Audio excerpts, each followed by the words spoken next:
and Southwest. We are in a situation that is not normal. How can the government kill his own people? For nothing. For nothing. There is no single reason to say why the government is killing its own people. Yes. We know that they will answer that they are Amazonian, they are secessionists. Why are they secessionists? Why?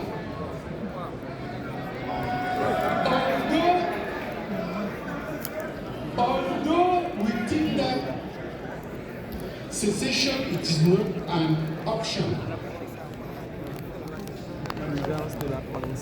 we are sure that if the government gave the opportunity to our counterpart of Northwest and Southwest to express what they are suffering since 1961.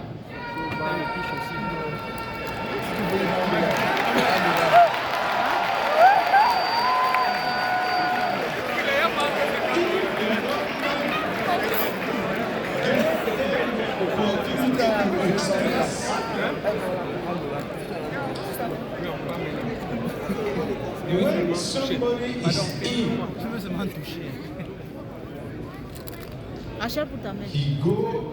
he goes to see a doctor. The doctor cannot give him drugs without taking time to understand. Of course. Do you understand me? Do you understand me? Do you understand? It is to say, okay, I welcome you, have a seat. How was the night? And he gives the opportunity to the person to say, what is the problem? You cannot start by saying that there is no problem. There is no problem. There is no Anglophone problem. And one day you come and explain to the world that I have already solved all the problem. Which problem are you talking about? Which problem? If you didn't take the time to listen.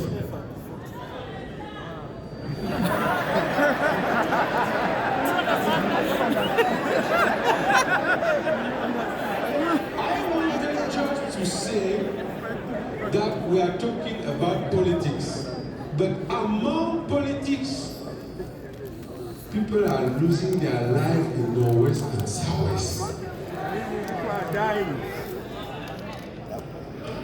Civilians are losing their life, but also soldiers. Because those soldiers who are losing their life there, they have families. 1,000 of them. It is our brother, our children. We have to be sad. We have to be sad because we are losing civilian life and soldier lives. It is stupid to let his own people kill themselves for one single person.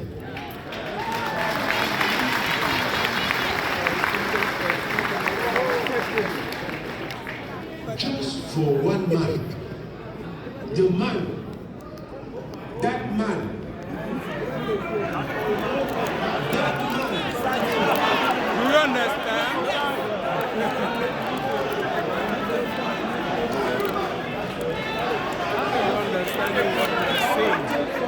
to say all what we have to do to say, we have to take account the fact that at this moment somebody is losing his life in Northwest and Southwest.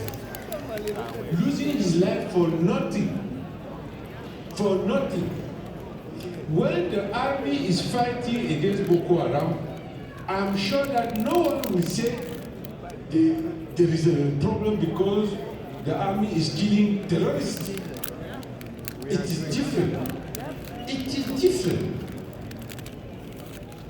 A strong army, when an army wants to show that he is strong, they don't take arm and kill his own people. If government want to give the proof that he is a strong government, they have to find solution to political problems. It is shameful for government to send military where we need politicians. I think they are doing a big mistake thinking that by killing people, they are showing that they are strong. I'm sure that you understand by seeing what they are doing that they are not really strong. They are too weak. It is because they are weak that they are pushing army to kill people.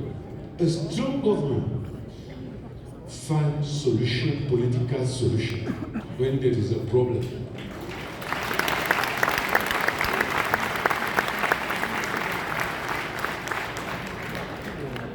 Before leaving Cameroon, the elected president made an announcement telling to the government, I'm going to Europe, to America. I'm going to talk to Cameroonians. Whether they are Amazonian, whether they are Basque, they are Cameroonian.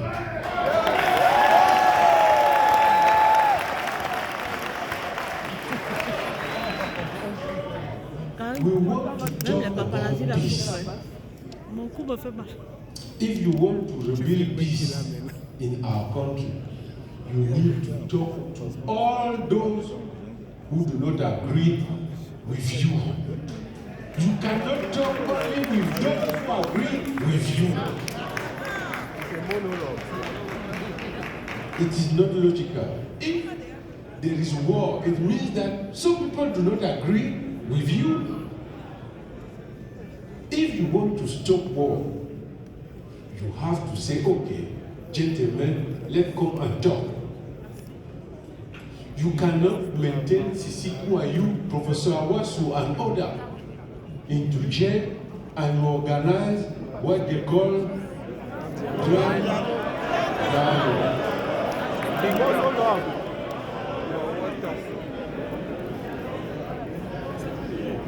Okay, by counterpart, I wanted just to say some few words about that big case we have, all of us, as Cameroonians.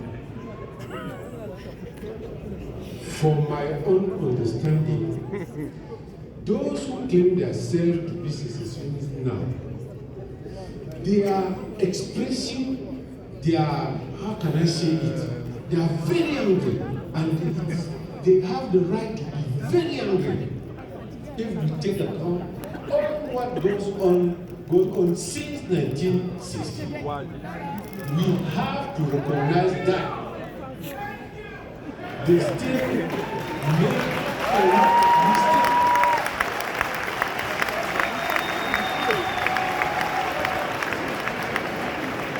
There are a lot of political mistakes in the case of Northwest and Southwest since 1961. Merci, mes chers amis. Merci à vous. En attendant que votre invité prestige vienne vous parler, je souhaitais, après avoir dit quelques mots dans un anglais tatillon, sur la situation dramatique que vit notre pays. Parce que quand vous n'avez pas croisé des gens qui ont abandonné leur village, leur ville, qui errent à Yaoundé ou à Douala, des familles avec des enfants en bas âge. Vous ne réalisez pas en quoi la guerre est dramatique. Parfois, le mort est mort. Mais quand vous voyez le visage de cet enfant de 3-4 ans qui est à la gare routière de Bafoussam à minuit, venant du nord de Bamenda, c'est là que vous réalisez qu'il y a un vrai problème.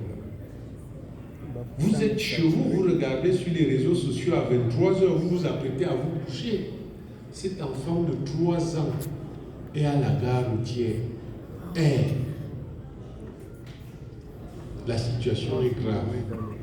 Elle est beaucoup trop grave pour que certains à Yaoundé s'entourent de soldats et continuent de s'amuser. Il s'agit de vies humaines. Si on veut diriger les gens, on doit aimer la personne humaine. On ne peut pas être à ce point insensible. Parfois, on se dit, mais même les administrateurs coloniaux étaient plus... Quand même. Hein? Même les administrateurs coloniaux exprimaient quelquefois une petite chaleur humaine. Le train des hécatombes. L'homme est en vadrouille chez lui à Genève.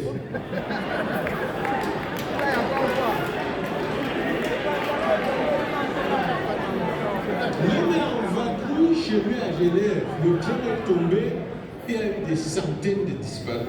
Jusqu'aujourd'hui, il y a des gens qui sont portés disparus. Jusqu'aujourd'hui. Mon ami Maître Dissaké, notaire, porté disparu. Jusqu'aujourd'hui.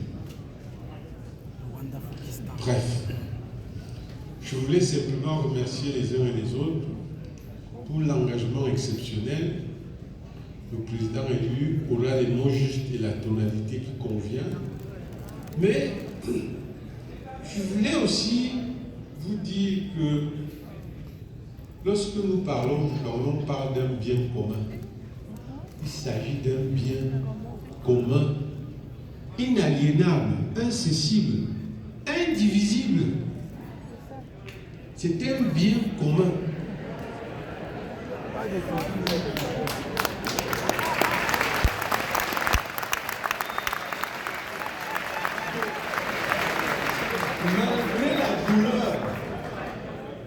Malgré la douleur du jeune frère soldat perdu, du père soldat tué, du frère civil combattant armé tué, on devrait trouver les forces.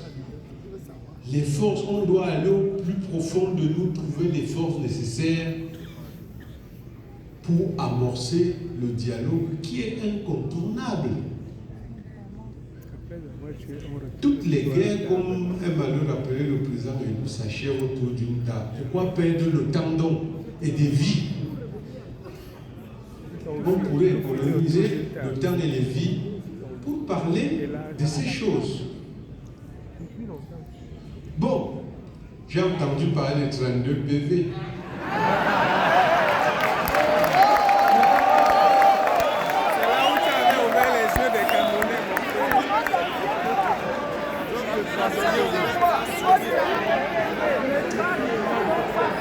Dis-nous la suite des 32 pays. Vous les avez vus, c'est pas l'intitulé d'une fiction. C'est un effet une réalité d'une cour constitutionnelle incapable de faire cours. D'hommes et de femmes tétanisés par la peur. Parce que même lorsque ces braves hommes et femmes livrent au monde le spectacle hideux que vous avez vu, en réalité, aucun d'eux n'ignore qui a gagné. Ah oui. Mais ils ont juste peur.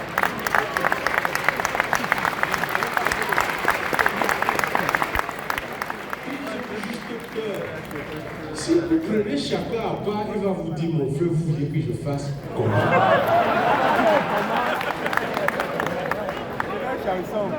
Mais simplement, nous leur disons, la peur est sortie sur nous depuis, nous on a eu peur. Je ne veux pas vous retenir plus longtemps, je vous dis merci. Thanks. I hope that we will have opportunity to talk about how we can rebuild peace in our country. Thank you. And to rebuild peace, we need to take account all what our counterparts from Northwest and Southwest have been suffering since. If you want to build a genuine peace. Thank you.